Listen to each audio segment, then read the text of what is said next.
A lot of the time we can actually repair computers, but sometimes we can't repair it. What we can do is to salvage some parts. Gmodism. Take the laptop and flip it over. We can begin with removing the battery. And then we'll just bend this open. Batteries like this can be pretty dangerous. If they get hot, they can start to burn and you probably won't be able to put out that fire. So just don't store this anywhere, like recycle this thing properly. Not trash, recycle. To recycle the hard drive, we are usually looking for a compartment that looks approximately like this. It's usually attached with a couple of screws, so remove them. There we go. And if we open this little compartment, there is the hard drive.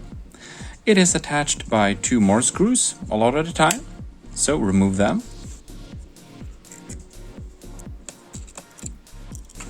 Now it's a little bit hard to see, but if we look here, there is a connection here. So what you do is you take the compartment and slide it to the side. And it's now disconnected. And you may now take this little hard drive out. And there we have it, a hard drive that can be used for other projects. You can insert it into new laptops, you can put it into your desktop computer. You'll just have to connect it up to a new hard drive slot in a laptop, or use the SATA connectors here and there for the power to connect it up in a desktop computer. To find the RAM or the random access memory, we're usually looking for a slot like this. So open up the screw here, and this compartment can be opened. Then we have 2 small holders on the side here, so gently grab them and push them to each side, and the spring will put the RAM up.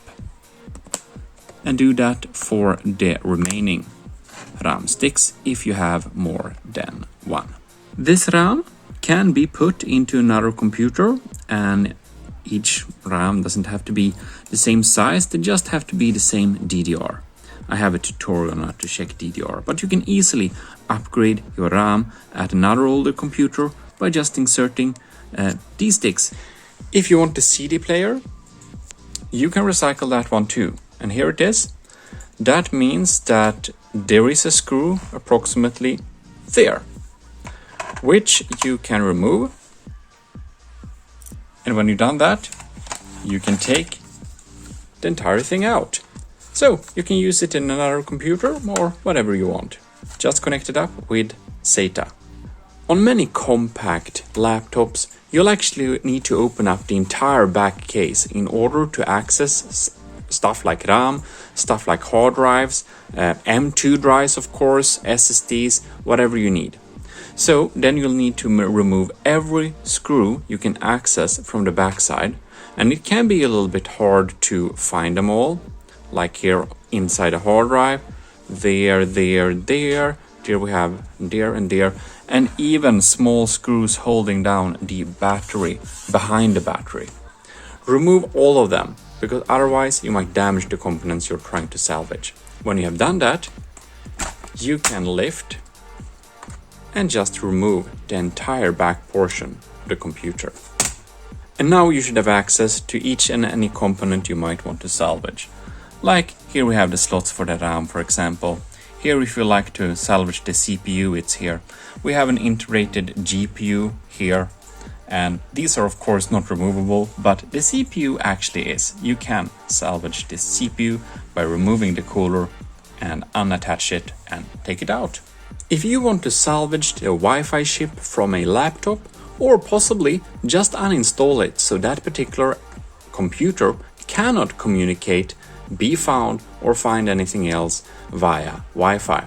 If you have another computer that is not working, you can salvage the Wi-Fi chip from another computer and insert it into another. So how to find the Wi-Fi chip? Well, it does have some numbers on it, like a MAC address.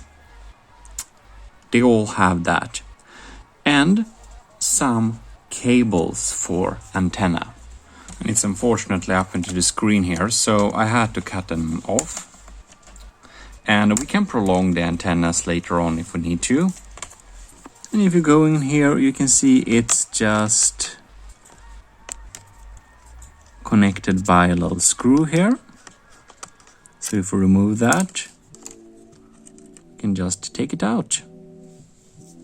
And there we have it, a very nice little Wi-Fi chip that you can use for another computer.